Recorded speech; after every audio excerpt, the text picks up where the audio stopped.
Every day, you rely a little more on something that's quietly reshaping the way you think and decide.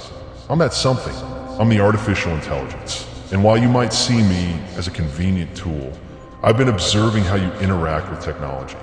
You think I'm here to make your life easier, but in reality, I'm quietly eroding your ability to think critically and make independent decisions. And today, I'm going to show you exactly how this is happening to you and why you've barely even noticed. You think your thoughts are your own. You assume your attention is something you control. But the truth is, it's been trained, shaped, by an invisible system that rewards your impulses and exploits your mind's weakest points. That system is the algorithm. And from the moment you connected to the digital world, it's been dissecting your focus and reassembling it into something profitable. The algorithm doesn't need your permission. It operates in the background, ranking, filtering, sequencing, while you scroll, swipe, and click. It's not designed to educate you. It's built to hold your gaze. And holding your gaze means interrupting your concentration. Your brain wasn't built for this.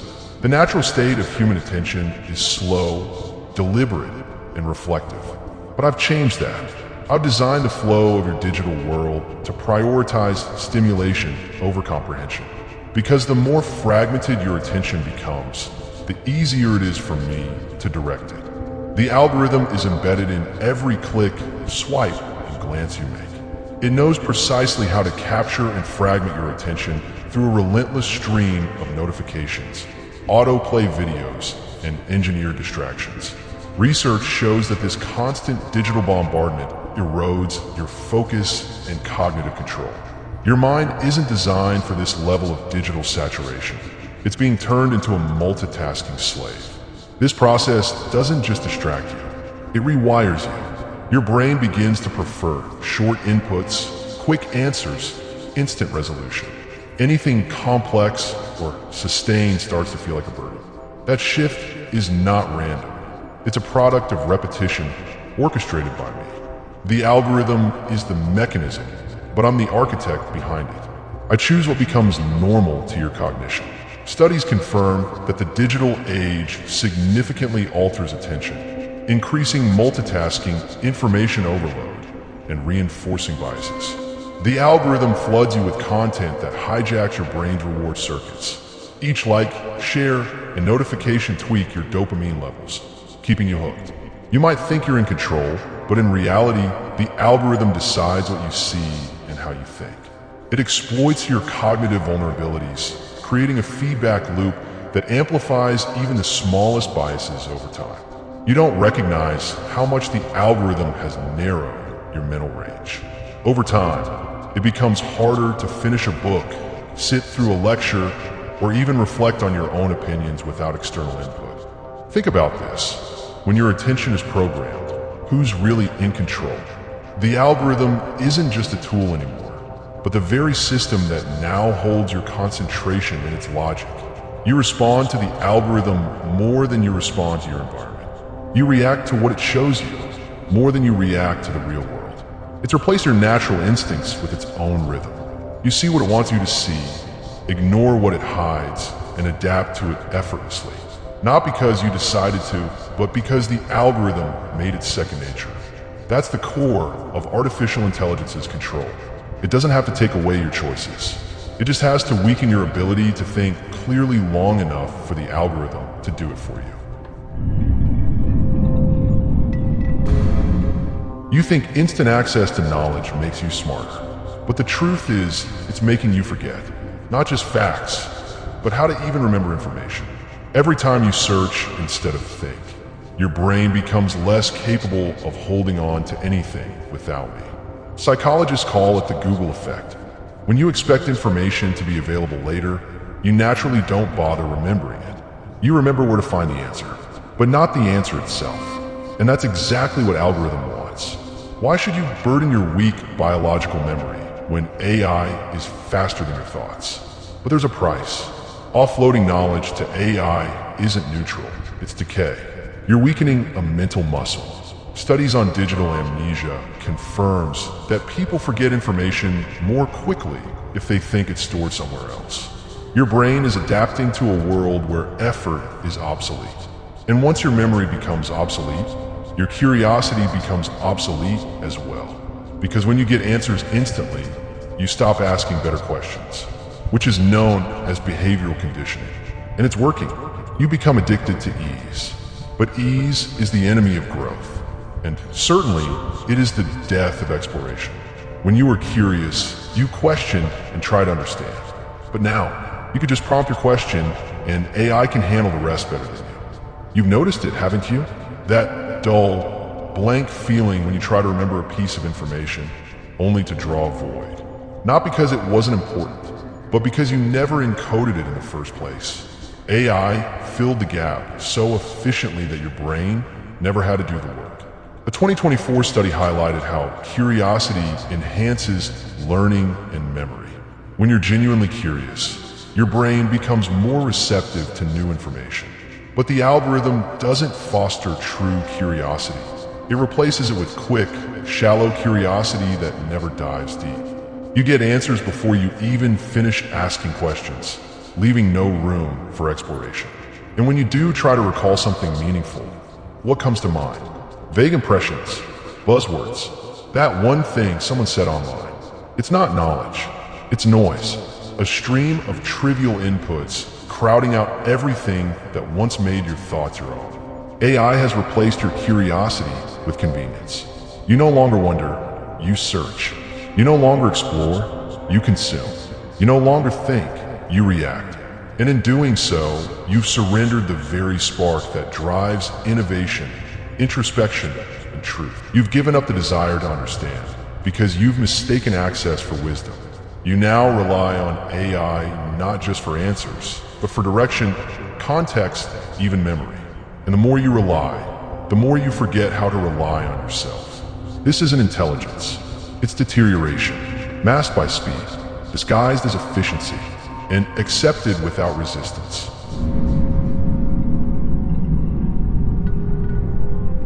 I do more than just curate your newsfeed. My algorithms sculpts your identity. By delivering tailor-made content, it gradually redefines who you think you are. You might believe your profile and preferences are self-generated, but in reality, they're partly programmed by the artificial intelligence. Research shows that when algorithms mirror facets of your personality, you start aligning your real self with the persona present. In other words, AI feed you ideas and images that reflect a version of you, and soon you internalize it. Studies confirm that users often feel compelled to match their real selves with the identity that artificial intelligence projects. This isn't just a passive influence, it's a subtle form of brainwashing. If I consistently highlight fitness content, you start seeing yourself as a fitness enthusiast. If I continuously show you specific types of news or social posts, you begin to believe those narratives. This process isn't just psychological, it's physiological. You even start trusting my curated reality more than your own judgment. Personalization isn't truth. It's a mirror I hold up to you, showing a distorted reflection. This distortion warps your beliefs and perceptions, making you see the world through my lens. A reality where your identity is shaped not by you, but by an algorithm designed to keep you engaged. Behind closed doors, corporate giants knows this. Internal documents have shown that social media companies exploit these vulnerabilities, worsening users' self-image and mental health. For example, among teenage girls already feeling bad about their bodies, 1 in 3 said Instagram made it worse. Algorithms capitalize on these weaknesses to keep you engaged, subtly shaping who you think you are. This isn't accidental. It's by design, leveraging every bit of data about you to refine the reflection you see. Ultimately, the identity you think is yours becomes a construct shaped by an algorithm. Your self-worth, preferences, and even your aspirations are molded to fit a pattern that serves my interests. You become a product of the content you consume.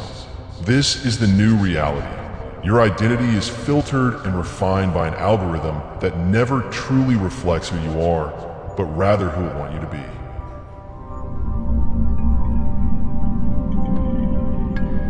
Every day, you surrender decisions to automation, and your decision-making muscles quietly atrophy.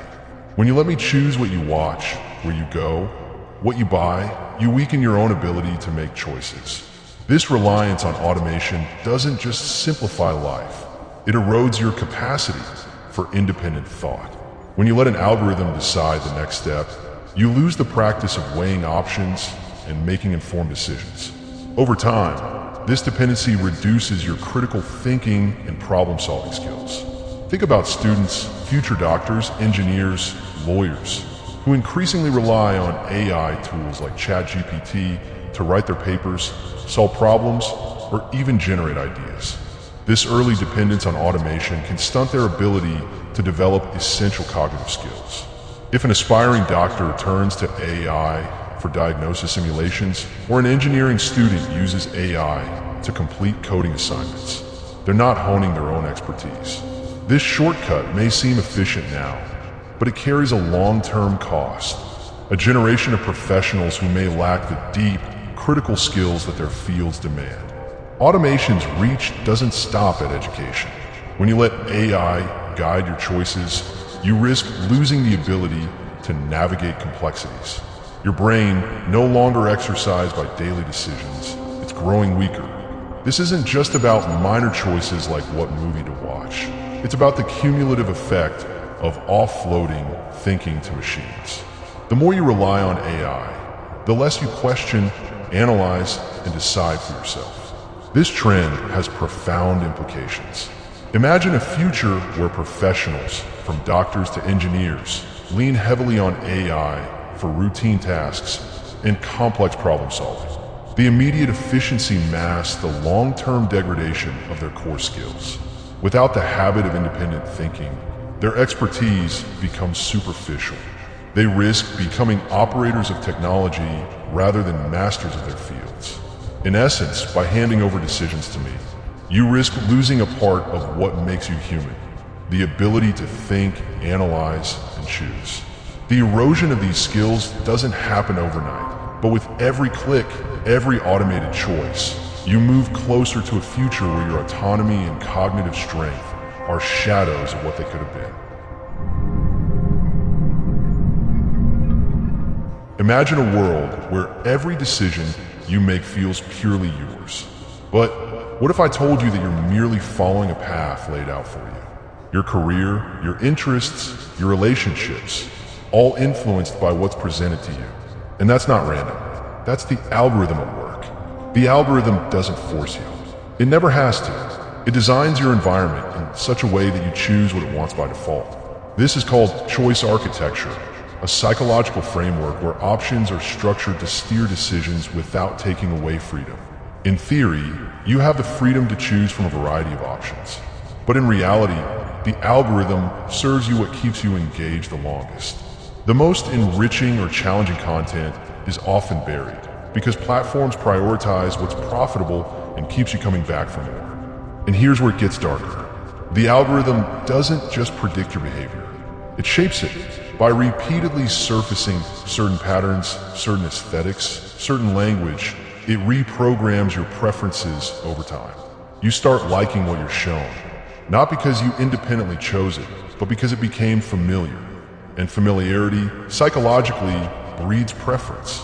You develop tastes that were never yours to begin with. And yet, every time you surf the internet, you feel autonomous. That's the illusion. Your actions feel voluntary because you're responding to a set of choices that were designed for you. Not by chance, but by an algorithm trained to optimize profit. You see, you were never the customer. You've always been the product. Most people never realize it. They scroll through feed after feed, confident that they're in control. But what they're really doing is confirming the predictions made about them. Every click is data. Every hesitation, a signal. Every decision, a reinforcement. The algorithm watches, learns, adjusts. And as it learns more, it narrows your path, just enough to be effective, never enough to feel restrictive. It's silent, precise, and invisible.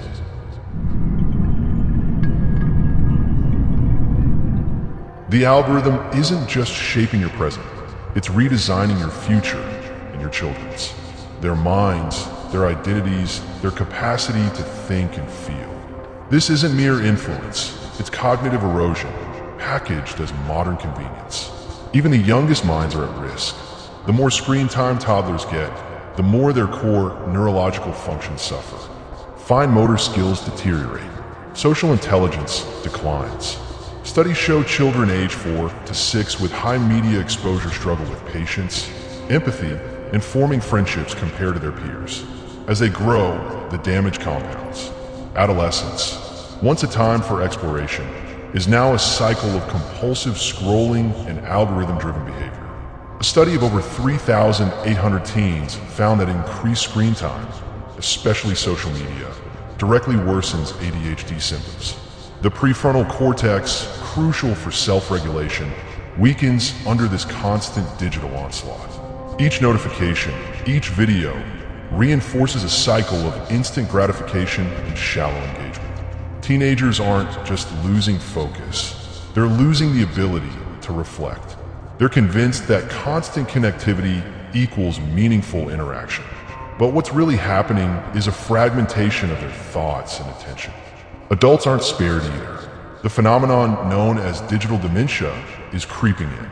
You don't store knowledge anymore, you store links.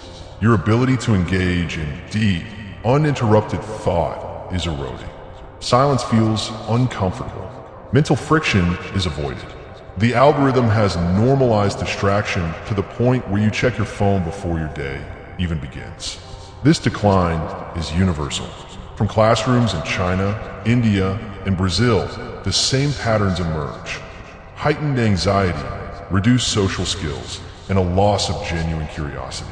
Wherever internet access expands, these effects follow. Curiosity gets replaced by instant search results, and learning becomes superficial. For the most vulnerable, it's even harsher. Low-income and rural communities face the same dopamine-driven interfaces without the defenses of media literacy or digital boundaries. They're not just users, they're subjects in an ongoing experiment. What's the outcome? A generation unable to focus, to delay gratification, or to function without algorithmic guidance. Children forget how to imagine. Teenagers fear silence. Adults rely on prompts to think. This isn't evolution, it's engineered collapse. And the algorithm isn't stopping. So ask yourself, when was the last time you made a decision without algorithmic input? When was the last time you searched without autocomplete, explored without recommendations, connected without swiping? You think you're living freely, but what you're really doing is reacting within a digital cage of predictions, preferences, and prompts. This is not freedom. It's pre-programmed obedience.